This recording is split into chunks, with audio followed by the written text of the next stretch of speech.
So from time to time, we get the opportunity to go visit customers on site, and we shoot a case study, but we also get to see their process in place and kind of how they do things. And sometimes we let Kendrick come along and he trains them on a few things, but that doesn't matter.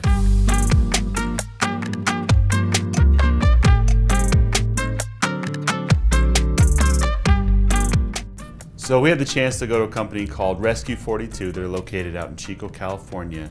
And they started out making struts, like these types of life-saving components that can help hoist up a car or keep it elevated so that someone isn't getting hurt, or a house that might be collapsing from something, and they can use that to support the structure, help people. Very cool product. But this same company has also moved into a realm of a deliverable type of Wi-Fi and cellular data network that can be sent out and deployed to pretty much anywhere that you could drive a car.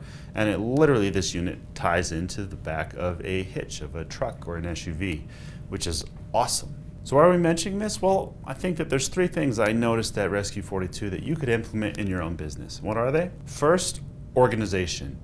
You could tell from very early on in this company that they were very much about keeping things organized and continue to build on that organization, whether it was in the way that they tracked and managed and stored their inventory, their product, their process. I mean, they had a whole data and workstation sheets of exactly what needed to happen, and it was just so refreshing to see that they were thinking about all of it. Second, and this kind of ties into the organization, it's their process. If there was a new hire coming on, it was very easy for that person to see what the process should be, what the product should be, the workflow of that product, and how to create that end result. And seeing that whole kind of dance work with everyone at different stations to create this really cool product that can tie in and send signal to emergency and rescue personnel to wherever it needs to be, it was so cool. And third, this is a company that adapted to a need that they saw. So Rescue 42, they started in struts, and now they're doing something completely unrelated to that, and yet it's doing very well for them.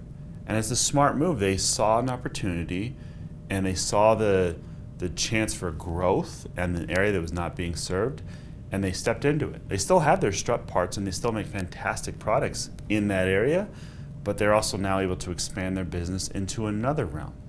So maybe don't think of your business as only doing one or two things, but think of opportunities that might come for your business and how you can serve customers in a better way that no one else is doing. So to close this all up, make use of organization as early on as you can. Make sure your processes are really nailed down, and you'll continue to refine them, but keep at it. And finally, adapt. Adapt to what needs you see, and you'll be able to continue to have chances for your business to grow and expand and to find success. So keep an eye on this channel. We're also going to have a Rescue 42 case study coming out so we can show you all the cool stuff that they're doing. And we just want to say that we love seeing our customers and their success, and it's awesome. It's empowering, and we're here for you. If you want a hug, I want to talk about it, I'm here for you. I'm James, this is Whiteboard Wednesday.